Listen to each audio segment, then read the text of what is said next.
प्रभु में मेरे प्रिय मित्र जय मसीह की आशा है कि आप स्वस्थ हैं, आप मस्त हैं और आप प्रभु के कार्य में व्यस्त हैं। और मैं आपके लिए परमेश्वर के पवित्र शास्त्र से वचन को लेकर आया एस्तेर की किताब से। और एस्तेर की किताब उसका 7वां अध्याय है और उसके 4 पद में हम आ चुके हैं और हम तीसरे पद में से कुछ बातें लेते हुए आगे बढ़ेंगे। तो प्रियो, आइए शुरू करते हैं। और परमेश्वर का वचन जब एस्तेर रानी अपने निवेदन को राजा को बता रही थी, उस वक्त राजा ने भी रानी से कहा है, जब वो निमंत्रण के बोझ में शामिल थे और निमंत्रण उन्हें दिया गया था, और तब एस्तेर से राजा ने कहा, हे एस्तेर रानी, तू क्या चाहती है, तेरा निवेदन क्या है, मुझसे मांग।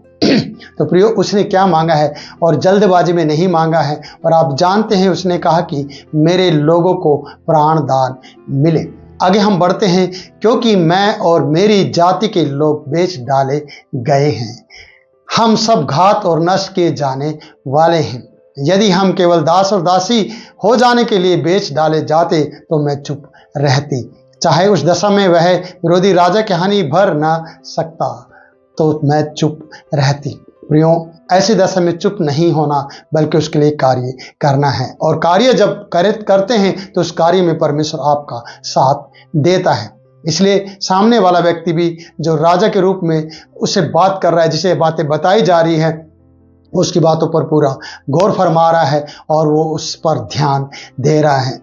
और हम यहाँ पर देखते हैं, क्योंकि जब रानी ने कहा क्योंकि मैं और मेरी जाति के लोग, इस बात को मैं थोड़ा नोटिस में लाना चाहता हूँ कि जब मोर्दके ने एस्तेर रानी से कहा था कि तू अपनी जाति ना बताना, क्योंकि मोर्दके जानता था कि ये सब लोग यहूदी जाति से नफरत करते हैं और वो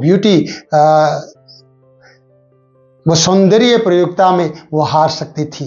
वो सुंदरता के जो प्रोग्राम था या जो ब्यूटी क्वीन चुनी जानी थी, वो उसमें हार सकती थी जाति के कारण से। क्योंकि बहुत से लोग आज जाति प्रथा में आज भी जी रहे हैं। बहुत से मसीह लोग जाति पात आज भी लेकर चलते हैं, जातिवाद उनके अंदर पाया जाता है। जब वो मसीह में भी आ जाते हैं फिर भी वो जाति के ऊपर ज़्यादा बात करते हैं। उनको अगर रिश्ते भी करने तो अपनी ही जाति की बात वो करते हैं। तो प्रियो, इन बातों से हमें बाहर आने की ज़रूरत है, जाति में नहीं बल्कि प्रियो परमेश्वर के उन लोगों में आपको रहना है जो परमेश्वर का भय मानते हैं।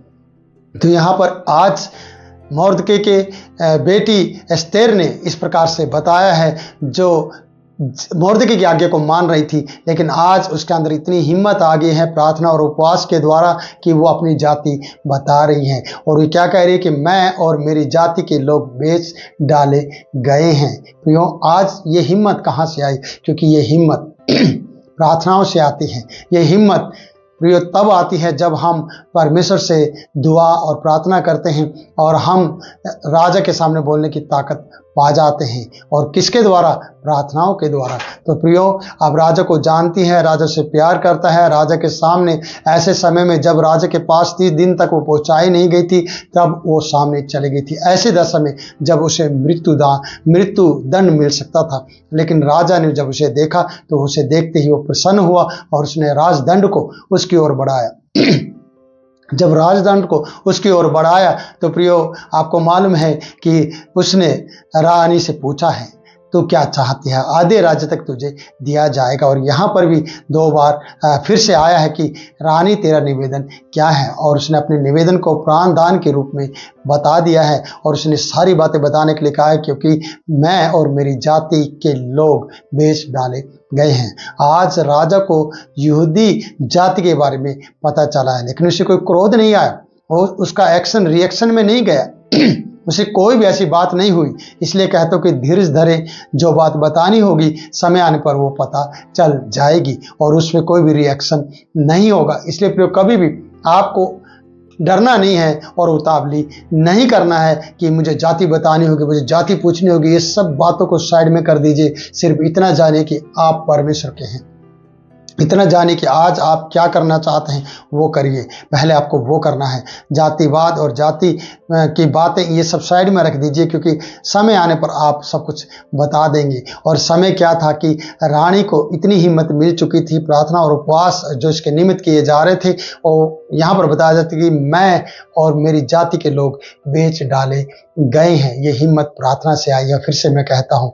और अगले क्या, हम सब घात और नष्ट किए जाने के लिए घात और नष्ट किए जाने वाले हैं। यदि हम केवल दास दासी हो जाने के लिए बेच डाले जाते तो मैं चुप रहती। प्रियो देखिए क्या कह रही है, अगर हम दास और गुलामी में जाते तब भी मैं चुप रहती, लेकिन हमें घात और नष्ट कर डालने के लिए बेच डाला गया है। किसके द्वारा, ये जानकारी बाद में हम बोलेंगे। तो प्रियो कहती है कि मैं चुप रहती, इसलिए मैं आज बड़ी हिम्मत के साथ बोल रही हूं कि मैं और मेरी जाति के लोग बेच डाले गए हैं और सब घात और नष्ट किए जाने वाले हैं। फिर ये जाति और ये रानी और मेरे लोग दिखाई नहीं देंगे। इसलिए हम केवल दास दासी हो जाने के लिए बेचे जाते तो चलता, महाराजा ये होता तो मैं चुप रहती और आपको ना कहती, और चाहे उस दशा में विरोधी राज्य की हानि ना बढ़ता तब भी चलता, क्योंकि हमारे लोग जिंदा रहते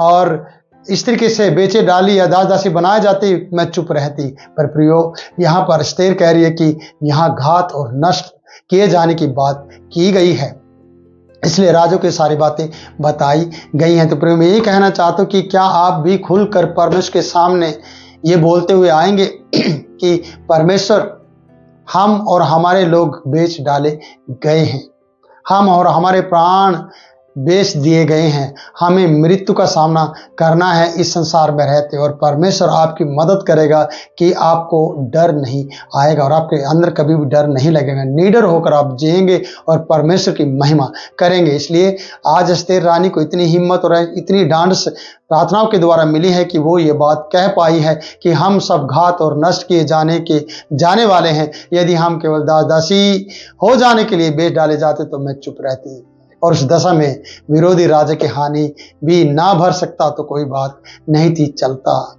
तो प्रियो ये बात आपको सोचना है कि ऐसी दशा में आप वो हिम्मत रखते हैं आप वो ताकत रखते हैं अपने बच्चे और अपने घराने और अपने परिवार के लिए कि आप ये बात राजा को कह सके कि हम बेच डाले गए हैं, हमारी जाति के साथ गलत हो रहा है, मेरे साथ गलत हो रहा है, मेरा परिवार मार दिया जाएगा, मेरा समाज खत्म हो जाएगा। ऐसी दशा में आप भूल जाएं कि आप क्या हैं, पर आप सोचेगा कि मुझे परमेश्वर ही बनाए रख सकता है, मेरे समाज को, मेरे घर को, मेरे परिवार को मेरा परमेश्वर ही बनाए रख सकता है। जैसे कि हम आज एस्तेर रानी की इन निवेदनों को देखते हैं, उसके निवेदन में क्या क्या है प्रियो, उसके निवेदन में प्राण दान है, उसके निवेदन में जो सेल किए गए या बेचे डाले जाने वाले लोग थे कि वो बताया जाए उनके बारे में। वो ये भी कह रही कि हम दास दासी होने के लिए भी तैयार हैं, मेरे लोग तैयार हैं, अगर वो ऐसा होता तब भी मैं आपसे ये निवेदन ना करती, तभी मैं ऐसा नहीं करती। एक बड़ी हालिमता और एक बड़ी मिठास भरे शब्दों में और बड़ी एक निवेदन के साथ सविनय निवेदन करते हुए ये राजा के पास बात कर रही हैं। तो प्रियो जब राजा ऐसी बात सुनेगा तो उसका रिएक्शन क्या होगा और उसका एक्शन क्या होगा, यह हम राजा के 5वें एस्तेर के 5वें पद में देखते हैं, 7 के 5 पद में। वहां इस प्रकार से लिखा है, तब एस्तेर ने एस्तेर रानी से पूछा, वह कौन है और कहाँ है जिसने ऐसा करने का निश्चय किया है। प्रियो जब आप इस तरीके के निवेदन परमेश्वर के सामने ले जाएंगे, राजा के सामने यानी स्वर्गीय पिता परमेश्वर उसके पुत्र राजा के सामने जब आप ये बात ले जाएंगे तो सच में वो क्रोधित होकर बात करेगा। वह कौन है, जैसे रानी से राजा ने पूछा है, वह कौन है और कहाँ है। देखिए कौन पहली बात है, फिर कहाँ है उसके बारे में बताया जाए, और जिसने ऐसा करने का निश्चय किया है, रानी को और उसके लोगों को मारने वाला ऐसा व्यक्ति कौन है, उसकी जानकारी राजा लेना चाहता है, और कहाँ है उसके बारे में जानना चाहता है, और किसने निश्चय किया है कि वो यहूदी को या उन लोगों को जो एस्तेर के रिश्तेदार हैं उन्हें मारे या उसकी रानी के लोगों को परेशान करे या उन्हें मृत्यु दंड दे।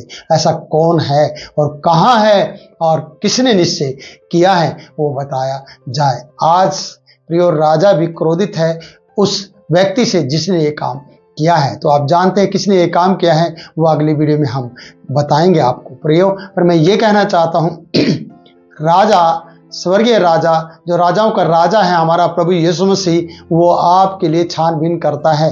जब आप परेशान हैं, जब आपको किसी ने सताया है या यीशु के कारण आपको दुख दिया है, या जब आप मसीह समाज में शामिल हुए या मसीह में जब आपने विश्वास किया प्रभु पे, तब से आपके साथ अगर गलत हो रहा है तो याद रखना आपके दुखों को परमेश्वर ने देख लिया है।